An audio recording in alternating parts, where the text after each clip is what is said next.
எட்டேகால் லட்சணமே எமனேறும் பரியே மட்டில் பெரியம்மை வாகனமே முட்டமேற் கூரையில்லா வீடே குலராமன் தூதுவனே ஆரையடா சொன்னாயடா அப்படின்னு ஒரு பாட்டு எழுதுறாங்க. உங்களுக்கு பாக்குறதுக்கு ஏதோ ரொம்ப தூய தமிழ்ல நம்மள பயங்கரமா புகழ்றாங்களே அப்படின்னு நினைச்சு கூடாது. இது அவையில இருந்த ஒரு புலவரை இடித்து அவை சொன்ன ஒரு பாட்டு. ஏன்னா அவை அவைக்குள்ள வராங்க.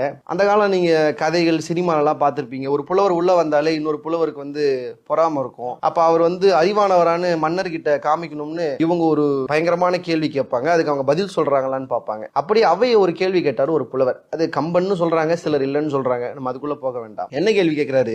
ஒற்றைக்கால் பந்தலடி அப்படின்னு ஒரு கேள்வி கேட்கிறார். பந்தலுக்கு 4 கால் இருக்கும், ஒரே ஒரு கால் இருக்கிற பந்தல் இருக்கான்னு கேட்கறது இல்லாம டி போட்டு சொல்லிட்டார். ஒற்றைக்கால் பந்தலடி அப்படின்னு டி போட்டு சொல்லிட்டார். இப்ப அவைக்கு கோவம் வந்துருச்சு. எட்டேகால் லட்சணமே அப்படின்னா எட்ட தமிழ்ல ஆன்னு எழுதுவாங்க. தமிழ் எண்கள் தெரியும் நினைக்கிறவங்களுக்கு. கா போட்டா 1, அதுல 8னா ஆ.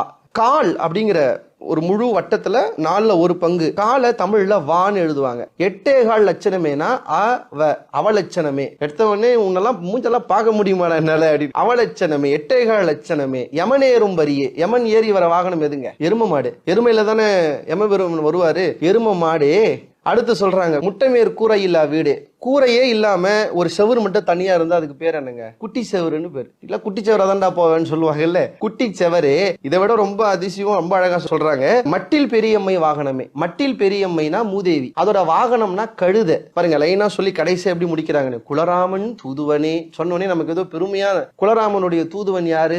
அனுமாரு. ஆஞ்சநேயர் யாரு? குரங்கு. இப்ப அப்படியே பாருங்க, நம்ம ஸ்லாங்ல சொல்லணும்னா அவலட்சணமே, எரும மாடே, மூதேவி, கழுத, குட்டிச்சவரே, குரங்கே, ஆரையடா சொன்னாயடா. நீ கேட்ட புதிருக்கு பதில் ஆரை கீரை.